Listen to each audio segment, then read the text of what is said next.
Buenas tardes a todos, ¿cómo están? Vamos a continuar con el diseño de pavimentos rígidos viendo el último método que es el AISTO 97.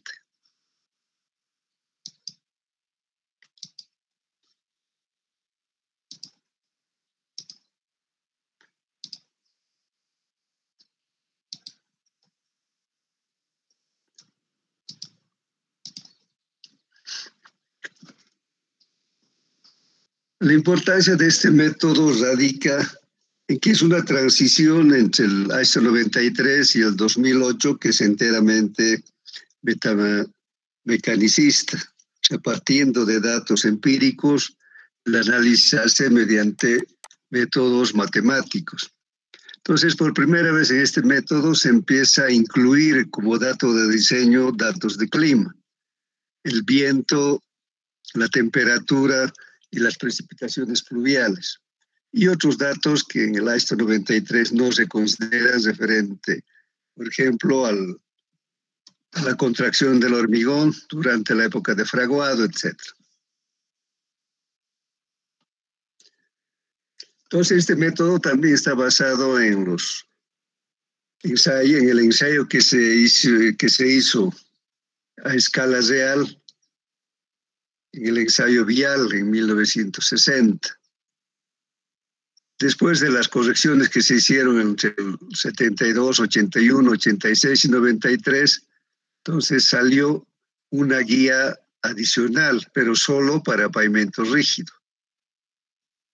Entonces el suplemento AISTO para la guía de diseño de pavimentos rígidos sale el 97. Y luego de eso ya se empieza a estudiar el método mecanicista. Este método también nos sirve para diseñar pavimentos simples, sin pasajuntas, con pasajuntas, para losas con armadura, para pavimentos de armadura continua, igual que los otros métodos. Entonces, como en cualquier método, primero hay que hacer trabajos preliminares, que son particulares para cada tipo de diseño. Ahí está principalmente el estudio de tráfico y el estudio de suelos. En lo que se refiere al hormigón, debemos definir el módulo elástico del pavimento, o sea, en concreto el módulo elástico del hormigón. Este es un dato que se puede obtener en laboratorio utilizando muestras representativas de los agregados de los materiales que existen en la zona. Si no se hace el ensayo específico para el módulo elástico, se puede obtener por correlación. El módulo elástico es 57,000 veces la raíz cuadrada de la resistencia a la compresión, cuando se mide en P6. O va a ser 150,000 por la raíz cuadrada de la resistencia a la compresión, si el resultado nos da en kilopascales.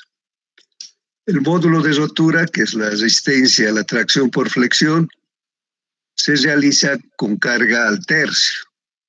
Se tiene viguetas de 60 centímetros, los apoyos están separados 45 centímetros y la aplicación de la carga se hace en la parte central mediante dos apoyos separados 15 centímetros, de tal manera que el primer apoyo al punto de aplicación de carga hay 15 centímetros, de ahí al punto de aplicación de carga otros 15 y al otro apoyo 15.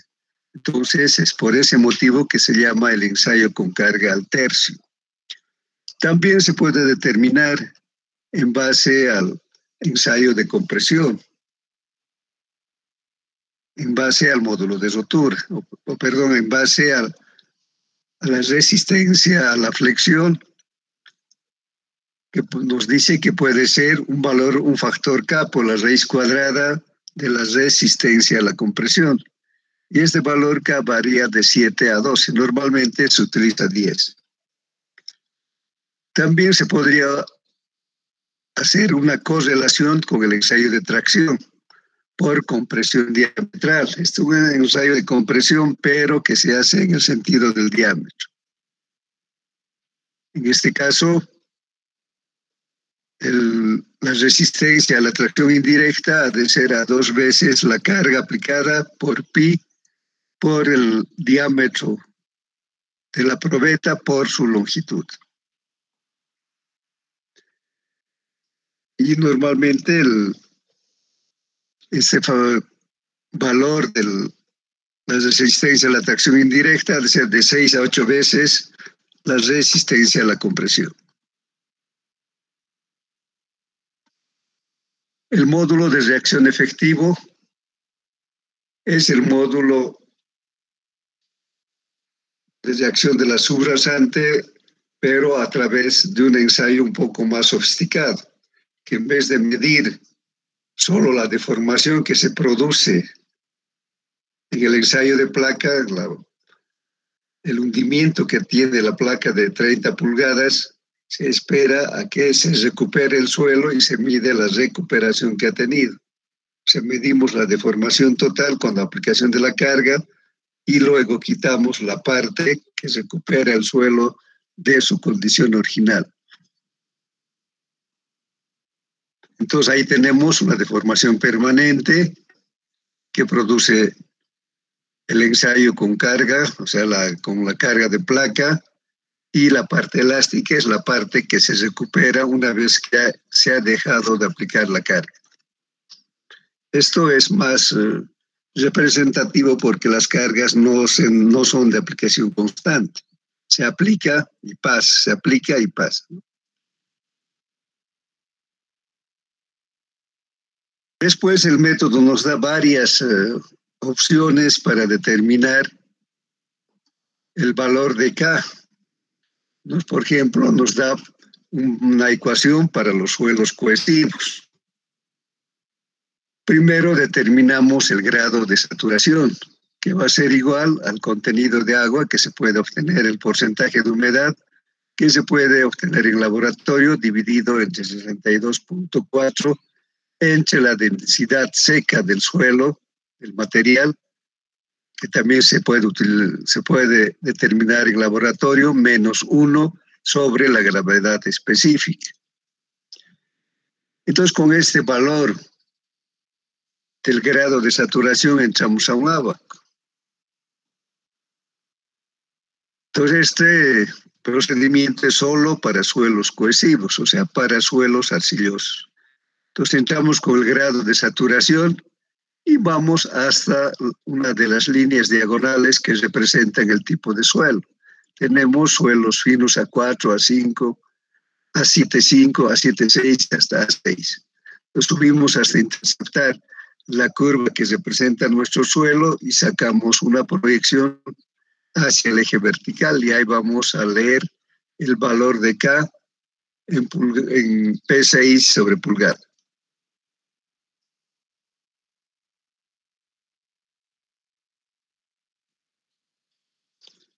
En cambio, la humedad en suelos granulares no tiene mucha influencia. Principalmente ha de depender del porcentaje de vacíos y las tensiones internas que se producen en el material. Entonces, los valores para suelos no cohesivos podemos sacar de la tabla A1. Es en realidad los valores recomendados por la AST, por la clasificación AST. Entonces tenemos valores de CBR recomendados y valores de K. Esto se puede utilizar como dato preliminar para suelos granulares. Si tenemos una grava, nos dice que el K puede tener un valor entre 300 y 400 P6 por pulgada. Para arena gravoso, para arena arcilloso, podría tener un valor entre 150 y 350.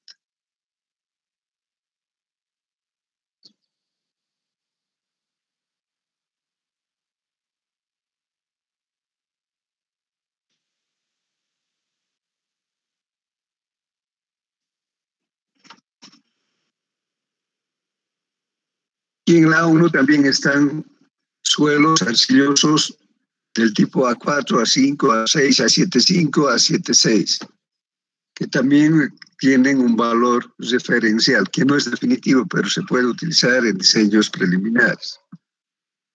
Después tenemos otra forma de determinar el valor de K a través de los datos de CBR, ya sea de campo o de laboratorio. Para eso tenemos tres curvas, una que es pesimista, una que tiene un valor promedio y una que muestra un valor optimista. Entonces, en general vamos a utilizar el valor medio. Si tenemos un CBR de 5, por ejemplo, vamos hasta la curva de valor medio, interceptamos y salimos hacia el eje vertical. Y aquí más o menos estaríamos que el K de la subrasante es 140 PSI sobre pulgada. Entonces, con esta tabla, con este abaco, se puede determinar muy fácilmente el valor de K en función del CBR. También se puede obtener el valor de K correlacionando los valores de la tasa de penetración obtenidas con el cono dinámico. El cono dinámico tiene una punta, que es un cono realmente, tiene una guía de acero de 16 milímetros, que está separado 1 metro con la base del cono. Y tiene un soporte de martillo que está a 557 centímetros. Entonces el martillo se larga desde esa distancia y golpea en el soporte. Y va a producir una penetración. Entonces esto se puede hacer unas 10 veces por lo menos. Entonces la penetración total que se ha obtenido se divide entre el número de golpes, que sería 10. Y eso nos da la tasa de penetración. Entonces, en función de esa tasa de penetración, podemos determinar el valor de K.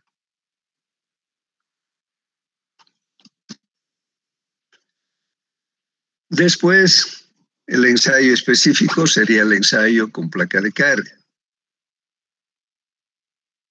Entonces, esto tiene que ver con un ensayo en campo que se va a realizar mediante estas placas concéntricas que apoyan en el suelo. Y a través de un gato hacemos que la placa penetre en el terreno. Si tenemos el equipo simple, sencillo, solo podemos medir la deformación luego de haber aplicado una carga. Si el ensayo estamos haciendo sobre un terraplén, porque la subrasante, la línea de proyecto, en algunos sitios ha de estar sobre terreno natural, donde en el movimiento de tierras se han hecho cortes. Pero también han de haber sectores que están sobre terraplén, en los lugares donde había depresiones y donde se han construido terraplenes. Entonces, lo que hacemos es corregir con un ábaco.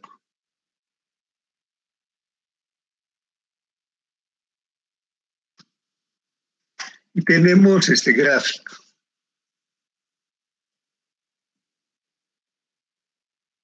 Entonces vamos a entrar con el K de la subrasante natural, con el valor que hemos obtenido en el ensayo. Luego vemos dónde se encuentra la capa rígida. Normalmente, en casos excepcionales, podemos determinar que la roca se encuentra a menos o igual a 3 metros. En general, ha de ser, es un valor indefinido y decimos que la capa rígida está a más de 3 metros. Interceptamos esa línea, en este caso está trabajando con una profundidad de capa rígida de 10 pies, o sea, de 3 metros, pero en general va a ser con una profundidad mayor a 3 metros. De esa línea vamos hacia el espesor del relleno. Tenemos espesor de relleno hasta 12 pies. Entonces, estamos hablando más o menos una altura de terraplén de 360 metros. Entonces, en realidad nos interesa esa profundidad del terraplén porque lo que está más abajo ya de por sí se consolida. Entonces, de ahí del espesor del relleno sacamos una línea horizontal para interceptar a la densidad de compactación del relleno. Entonces, normalmente en la especificación va a estar entre 120 y 150 libras por pie cúbico. Luego de haber interceptado las curvas de densidad, bajamos hacia el eje X. Y ahí vamos a leer el valor K corregido por existencia de terraplén.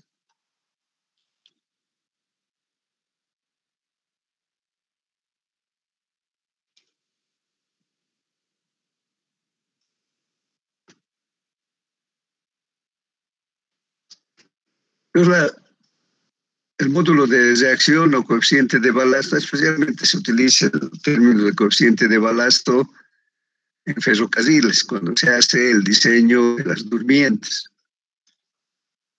Entonces, sigma ha de ser la presión, la carga que se ha aplicado para producir una deflexión que normalmente ha de ser 0,5 de pulgada. Entonces tenemos la deflexión total esperada, que sería 1,25 de milímetro, que corresponde a 0,10 de pulgada, ¿no?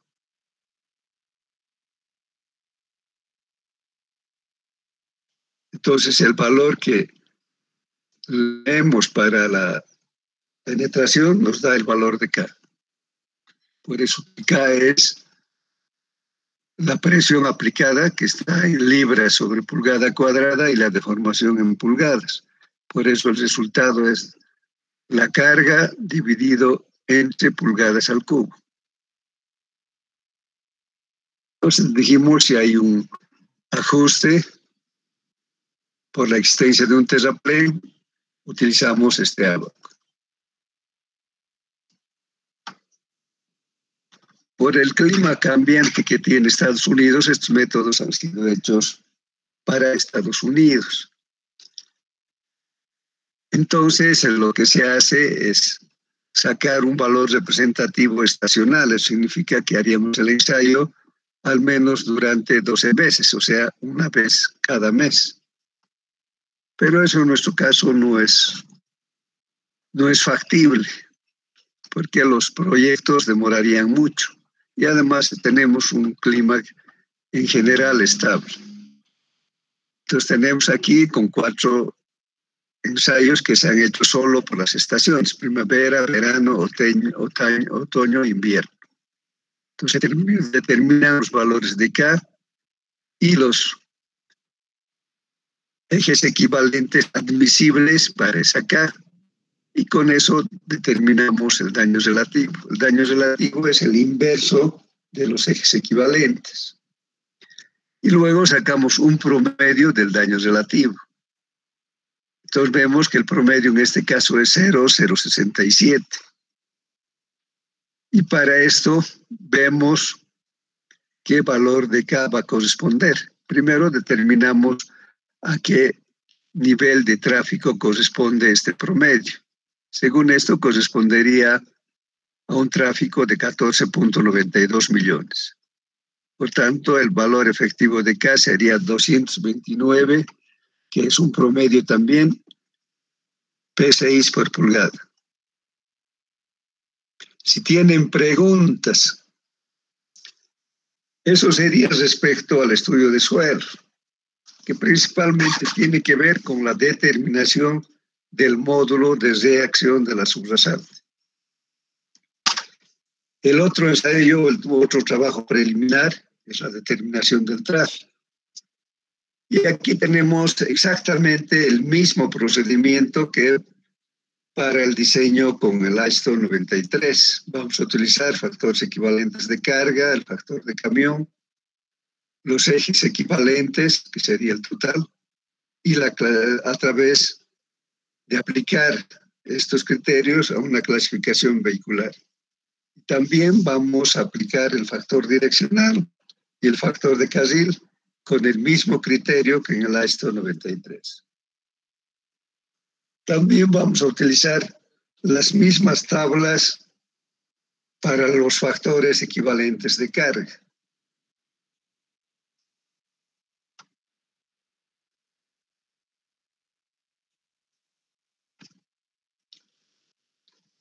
Entonces, ya para aplicar el método, lo que vamos a ver las condiciones de carga.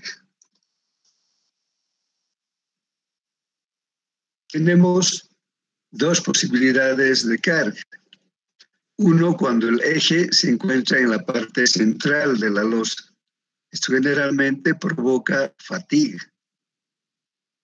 Y la otra porción de la carga sería pegado a la junta y además muy cerca de la junta longitudinal. Sería otra posición crítica de la carga.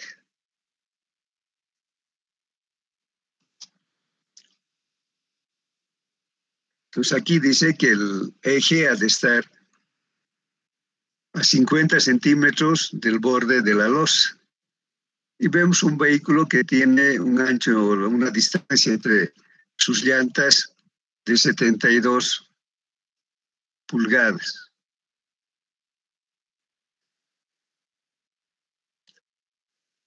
Y la carga estaría en la junta. En este caso,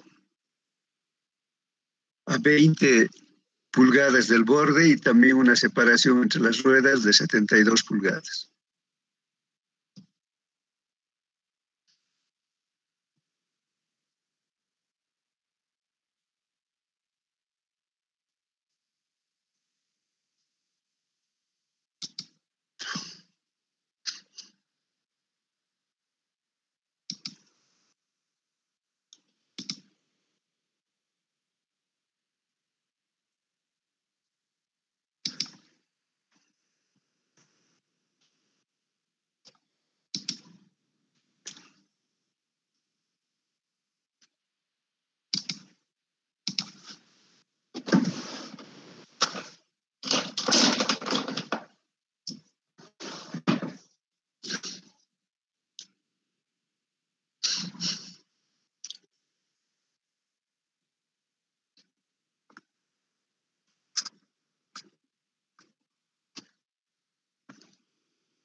La primera condición es cuando la rueda está al medio de la losa.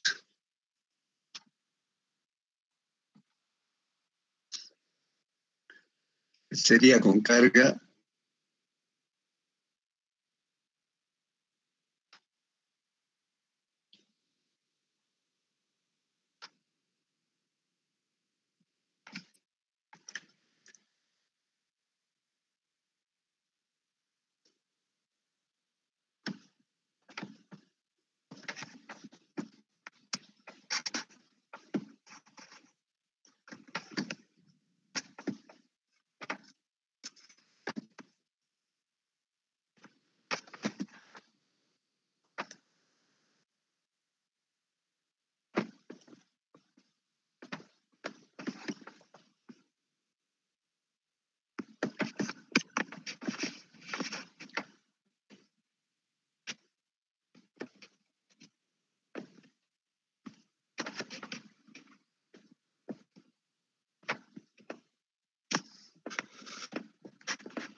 Entonces, la segunda condición también es con carga al centro, pero con diferencial térmico positivo. ¿Cuándo se dan los diferenciales térmicos positivos?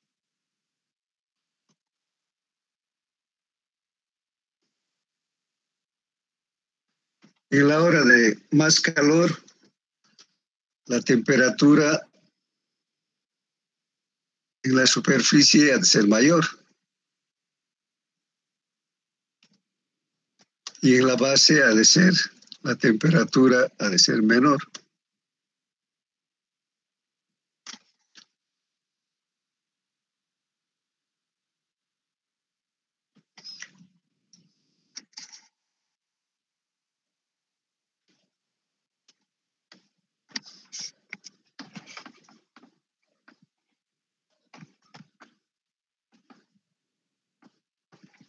Entonces, ¿qué produce este diferencial? Cuando la superficie está a mayor temperatura, eso se va a dar en las horas de mayor calor. Va a ocasionar un alabeo convexo, cóncavo, ¿no?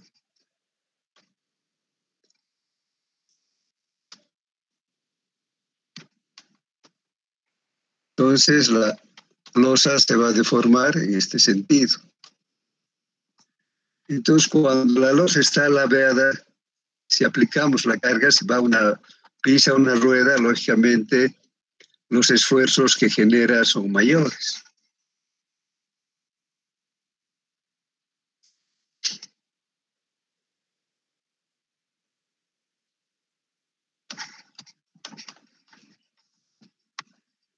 Este es el diferencial térmico positivo, ¿no?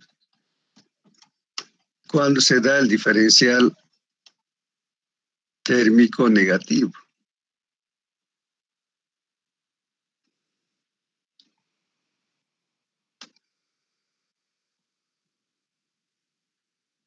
Esto se va a dar al revés, en las horas de mayor frío. El calor que había absorbido la losa en la superficie se transfiere a la base. Entonces, en ese momento, la temperatura en la base es mayor que en la superficie.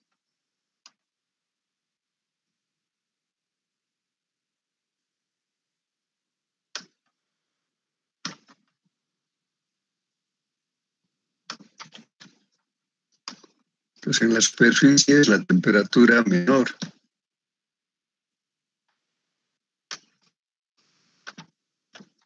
Y en la base la temperatura ha de ser mayor.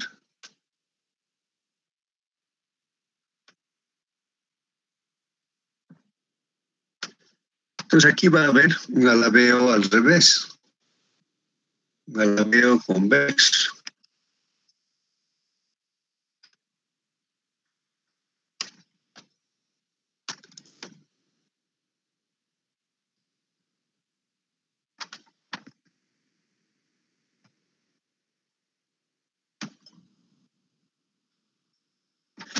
Entonces, a lo que está afectando ese alabeo es a las juntas, a los bordes transversales de la losa. Si en estas condiciones tenemos la carga de una rueda, lógicamente hay más posibilidad de que se produzcan fisuras en la junta, fisuras de esquina, etc. Porque aquí tenemos una menor resistencia de la losa porque está laveada y por lo tanto los esfuerzos que generan las llantas no van a tener una superficie de sustento adecuado porque los bordes están levantados. Entonces, lo que se va a hacer es utilizar estos conceptos para hacer el análisis, para sacar los esfuerzos. Vamos a sacar esfuerzo con carga al centro, esfuerzo con carga al centro y diferencial térmico positivo. También vamos a utilizar la otra condición de carga, sería con carga en la junta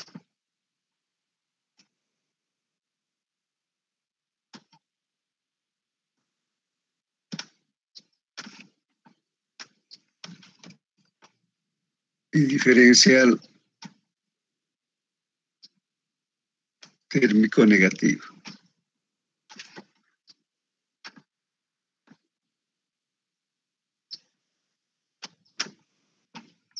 ¿Qué sería esta condición? Entonces, durante el día va a ir cambiando el comportamiento de la losa. Cuando hace más calor, va a tener una deformación cóncava. Entonces, la parte más sensible ha de ser el centro de la losa, porque no está apoyado a plenitud en la capa base. Y en la noche, en las horas de mayor frío, va a ocurrir al revés. Vamos a tener un alabeo de los bordes de la losa. Esto entonces va a ser más crítico cuando la carga se aplique en esa posición. Si tienen preguntas.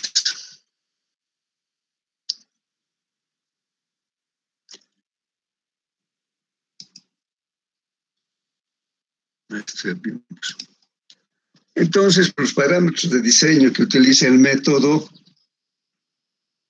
son de dos grupos, porque este método es comparativo. Vamos a utilizar datos también del ensayo vial. Lógicamente, esos datos son constantes. Y los datos de proyecto son variables. Entonces, necesitamos conocer los ejes equivalentes, que ya sabemos que vamos a obtener por el procedimiento similar al de ISO 93. Necesitamos conocer el valor del índice de confianza R. La desviación estándar S sub 0. La pérdida de serviciabilidad delta PSI, que es la diferencia entre la serviciabilidad inicial y la serviciabilidad final. El K efectivo de la subrasante, el módulo de rotura del concreto, que son valores que adoptamos, porque no conocemos con precisión cuáles son los materiales que el contratista va a utilizar en la construcción. El módulo elástico del concreto. El coeficiente de fricción losa subbase. Esa es la fuerza que se opone a que se deslice horizontalmente la losa sobre la capa base. Y esto genera un coeficiente de fricción que denominamos F.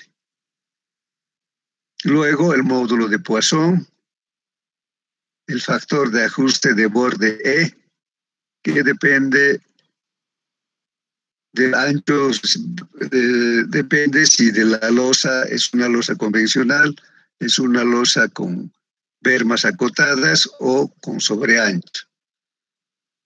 El diferencial de temperatura positivo en grados Fahrenheit. Entonces, esos datos vamos a obtener primero de manera particular para el proyecto. Y vamos a utilizar también, o sea, vamos a calcular 2 veces los esfuerzos con datos del proyecto y con datos del ensayo vial.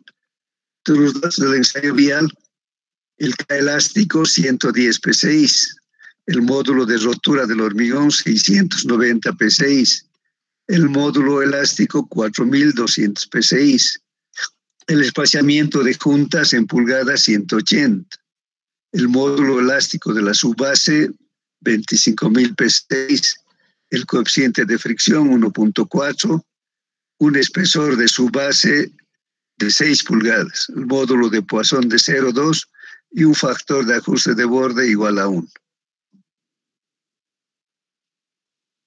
Entonces, estos valores que están en rojo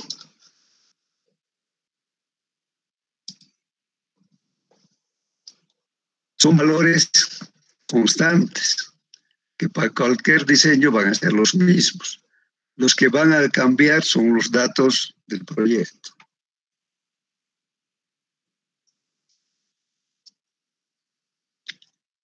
El criterio para determinar el nivel de confianza es lo mismo, igual que en el ISO 93. Entonces vamos a utilizar entre 90 y 85. Para interestatal y autopista 90, ya para nuestro caso particular de Bolivia, para arterias principales 85 y para carreteras colectoras 75. La desviación estándar hemos dicho que depende de la certidumbre que tenemos en los datos del tráfico. Si fueran realmente confiables utilizamos un valor de 0,34, pero en general vamos a tener datos que tienen incertidumbre. Por lo tanto, la desviación estándar va a ser 0,39.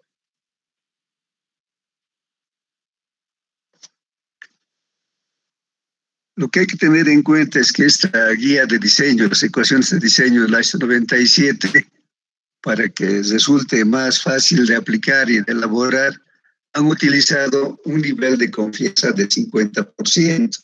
Si ven la relación con los valores del factor de desviación normal, para el 50% Z sub R es igual a 0. Entonces, para poder hacer una corrección, si nosotros queremos considerar otro nivel de confianza, hacemos una corrección.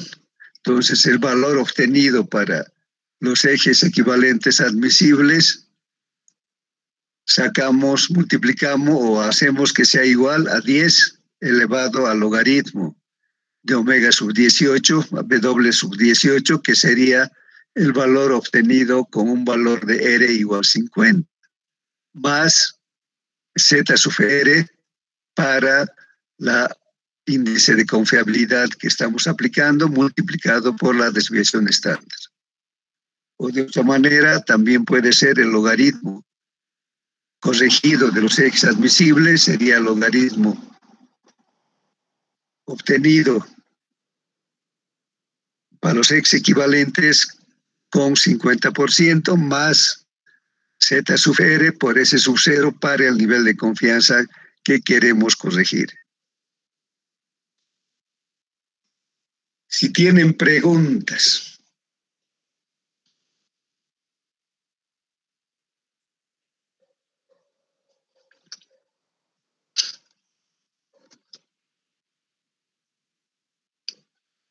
Además de los datos que hemos visto anteriormente, tenemos que utilizar datos de clima.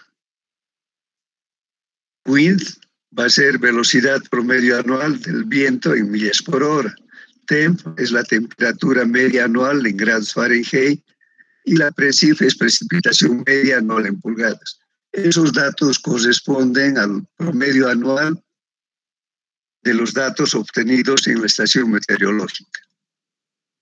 Tenemos una serie de ecuaciones que ustedes, para no hacer todo manualmente, pueden poner en sus máquinas, en las máquinas que tienen, incluso las que tienen funciones trigonométricas, pueden guardar estas ecuaciones.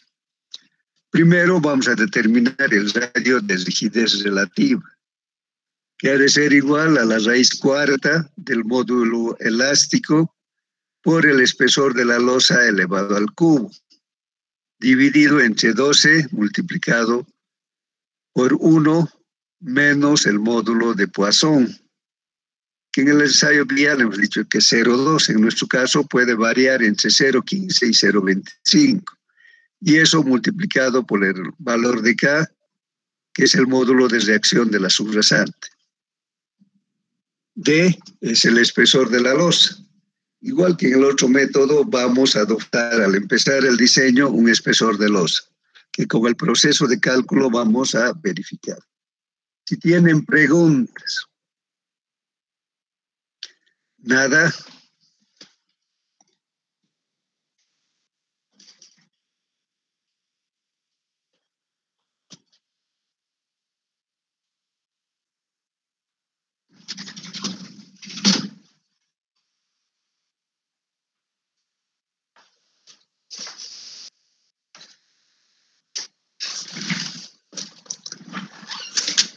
Después tenemos valores auxiliares. Uno de esos valores auxiliares es el logaritmo de B, que ha de ser igual a menos 1.944 más 279 multiplicado por el espesor de los adaptados entre el radio de rigidez relativa, más 0,0917 multiplicado por la separación de juntas transversales entre el radio de rigidez menos 433.080 multiplicado por el espesor de la losa al cuadrado dividido entre el módulo de reacción por el radio de rigidez a la cuarta, más 0,614 sobre el radio de rigidez multiplicado por el módulo elástico. Este E sub B es el módulo elástico de la base o de la subbase, multiplicado por el espesor de la base. H sub B es el espesor de la base. En general, porque no tenemos ábacos para todo espesor de subbase, vamos a utilizar siempre 6 pulgadas. Elevado a 1.5 dividido entre 1.4 por el módulo de reacción de la subrasante, elevado a 0,5. Menos 438,642 multiplicado por el espesor de losa al cuadrado, dividido entre el módulo de reacción multiplicado por el radio de rigidez al cuadrado. Menos 498.240 por el espesor de la losa al cubo por la separación de juntas transversales en pulgadas, dividido entre el módulo de reacción por el radio de rigidez a la sexta. Entonces, como verán, el radio de rigidez es un dato muy importante porque interviene casi en todos los términos que tiene esta ecuación. Con eso podemos pasar a esta otra ecuación. Si ven en el texto, tal como estoy exponiendo en las diapositivas, están al revés. Pues si empezamos del primero, nos encontramos con que necesitamos datos auxiliares. Entonces, de todas maneras, tenemos que hacer primero el cálculo de los datos auxiliares. El F es la relación entre la tensión de la losa con un coeficiente de fricción que depende del tipo de su base y la tensión de la losa con fricción total. Entonces ha de ser F igual a 1.177 menos 4.3 por 10 a la menos 8 multiplicado por el espesor de la losa por el módulo elástico de la subbase menos 0.01155542 por el espesor de la losa más 6.27 por 10 a la menos 7 por el módulo elástico de la subbase menos 315 millonésimos multiplicado por el coeficiente de fricción. Y el coeficiente de fricción vamos a sacar de esta tabla. Pues nosotros vamos a tener, en general, su base de agregado, que sería el normal, ¿no? Entonces, nuestro coeficiente de fricción sería 1,4. Pero si tenemos una grava tratada con cemento, el valor de este coeficiente en promedio, en valor medio, sería 34. Si fuera con asfalto, va a ser 5.8. Pero, en general, vamos a trabajar con una subbase de agregado.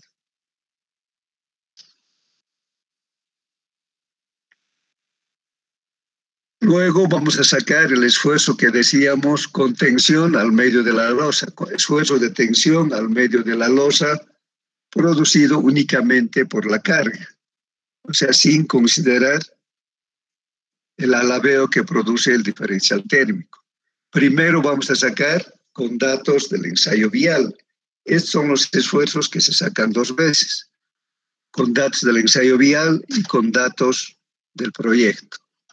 Entonces ha de ser sigma sub L, que es el esfuerzo de tensión al medio de la losa, ha de ser 18.000 dividido entre el espesor de la losa al cuadrado, multiplicado con llave 4.227 menos 2.381, multiplicado por 180 dividido entre el radio de rigidez elevado a 0,2. Menos 0,015 multiplicado por el módulo elástico de la subbase por el espesor de la subbase multiplicado, dividido entre 1.4 por el módulo de reacción, y eso elevado a 0,5. Menos 0,155 multiplicado en corchetes por el espesor de la subbase multiplicado por el módulo elástico de la subbase entre el módulo elástico del concreto, elevado a 0,75. Esto que está en corchetes, elevado a 0,5. Esta misma ecuación vamos a aplicar para datos del proyecto. Vamos a llamar sigma prima sub L. Entonces, cuando es con datos del ensayo vial, sigma sub L, y cuando es con datos del proyecto, sigma prima sub L. Luego vamos a calcular el esfuerzo de tensión al medio de la losa, pero por carga y temperatura, o sea, por carga y diferencial térmico positivo. También vamos a calcular 2 veces, con datos del ensayo vial y con datos del proyecto. Entonces, sigma sub T es el esfuerzo de tensión al medio de la losa por carga y temperatura, que ha de ser igual al esfuerzo de tensión únicamente por carga, multiplicado por el factor de borde, multiplicado por el factor de fricción, multiplicado por 1 más 10 elevado al logaritmo de b, que es un valor que hemos sacado anteriormente, y multiplicado por el diferencial térmico positivo, que también hemos calculado anteriormente. El valor de hemos dicho que es un valor de ajuste de borde. Va a tener un valor de 1 para una vía convencional, o sea que no tiene bermas acotadas ni tiene losa ensanchada. Va a ser 0,94 cuando tiene bermas ligadas. 0,92 cuando se utilizan losas ensanchadas. En vez de ser 3,60 se utiliza 4,20, o sea, con un ensanche de 60 centímetros. Entonces, esto también vamos a repetir con datos del proyecto y vamos a llamar sigma prima sub T.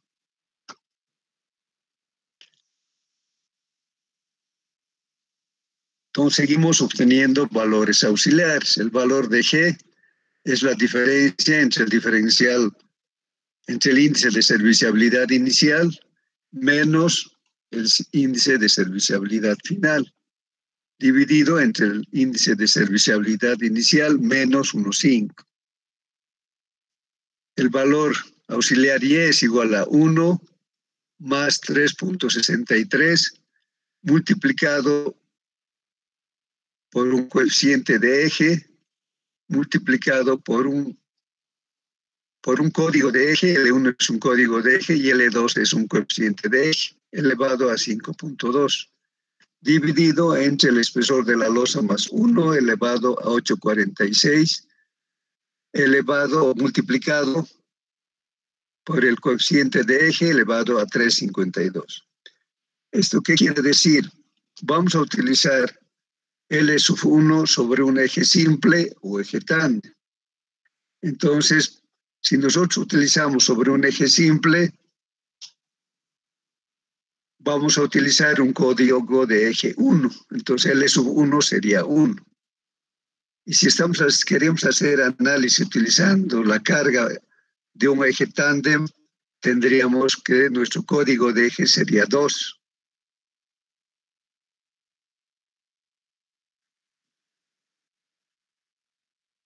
Entonces, L sub 1, es la carga por eje. Entonces, L2, es el código de eje y L1 es la carga por eje. L1, si utilizamos en eje simple, sería 18 kips, que es la carga utilizada en el ensayo vial. Si utilizamos con un eje tándem, sería 18 kips. Y nuestro código sería 2. Entonces, pero en general vamos a utilizar, porque es más preciso el dato que proviene del proyecto vial, porque el tándem puede tener diferentes valores.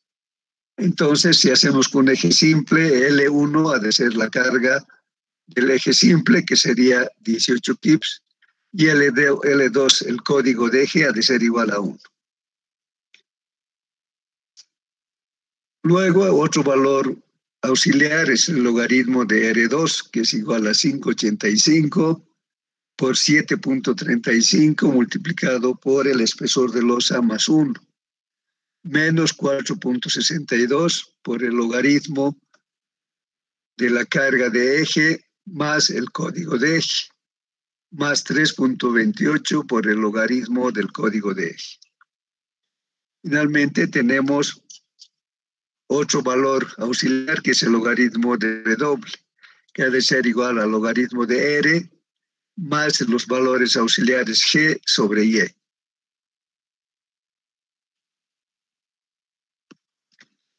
Y con esto ya podemos sacar los ejes admisibles. Entonces, aquí este proceso lo que nos define son los ejes admisibles.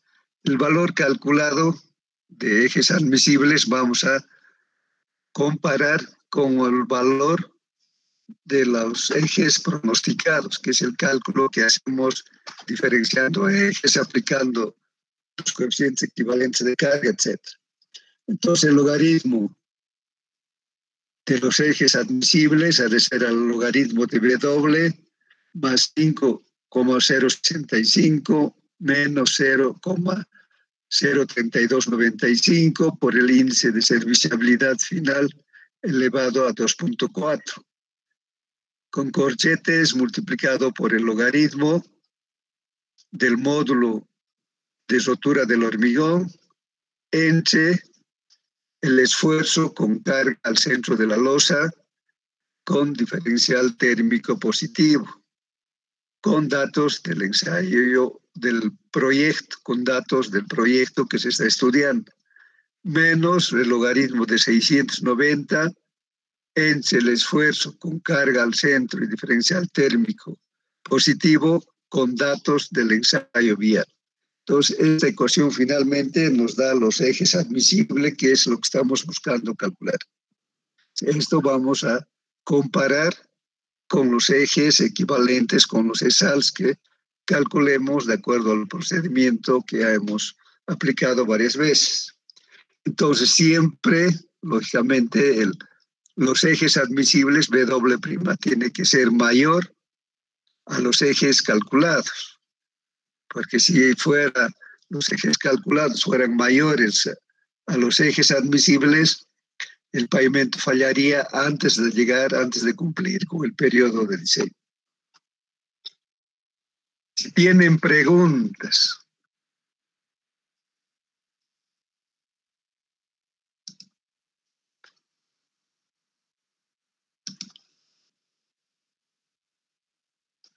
Nada, entonces para la clase de mañana, esas fórmulas anótenlas en un formulario especial o si tienen posibilidad pongan a sus máquinas para poder hacer un ejercicio de aplicación. El examen teórico que teníamos que dar hoy día, por favor lo postergaremos para mañana.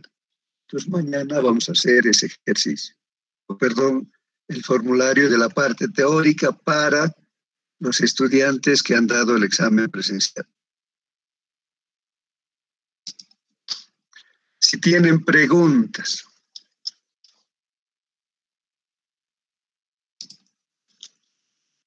¿Todo está claro?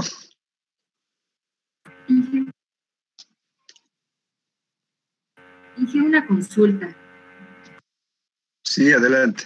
Es referente al proyecto. Los parámetros de diseño los tenemos que asumir y colocar los criterios que hemos asumido en el proyecto, ¿verdad? ¿O se nos va a asignar valores?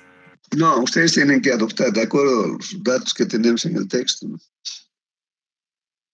No es necesario que todos tengan los mismos resultados, ¿no? Los que ustedes hagan a su criterio y sepan defender. Sí, y tenía una consulta. A la hora de hallar el coeficiente de drenaje, para hallar el porcentaje de humedad, técnicamente me sale mayor a 25. Entonces, los coeficientes estructurales estaría manejando casi como que 0,8.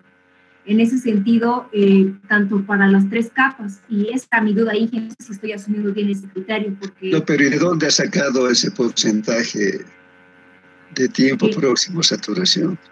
Hay una fórmula, ingeniero, que he logrado hallar en base a lo que estoy investigando, que consideraba los días de congelamiento, bueno, sería en nuestro caso para Cobija cero, también los días de lluvia. Y a partir de eso tiene una relación, lo dividía entre 365 y lo multiplicaba por 100. Entonces es eso lo que más o menos he podido hacer en base a la información que tenía. En ese sentido, no sé cómo podría hacerlo. No, es que el Cobija no es una zona altamente lluviosa, ¿no? No es como el trópico de Cochabamba, ¿no?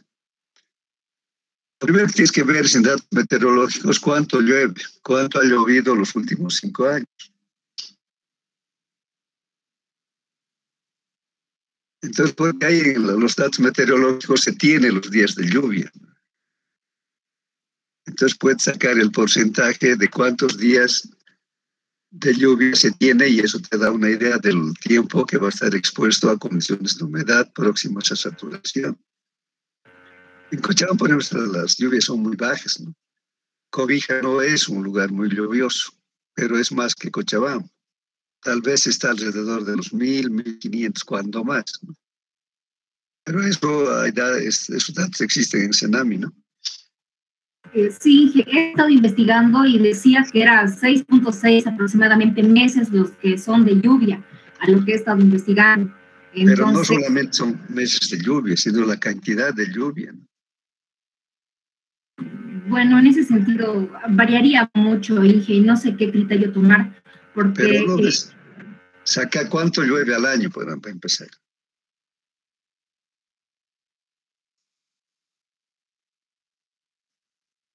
Porque aquí en Cochabamba, si tomamos los días de lluvia, podría ser que todos estos días ha estado lloviendo, pero en realidad las lluvias han sido muy pequeñas, ¿no? 198 días salía, Inge. 198 días salía. Pero ¿cuánto es la precipitación anual? Es variable, Inge. Pero no, pero digamos los últimos 5 años.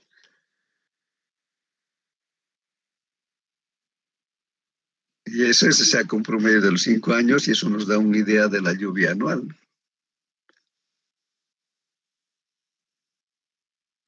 A ver, para la próxima clase, fíjate, y vamos a determinar un valor.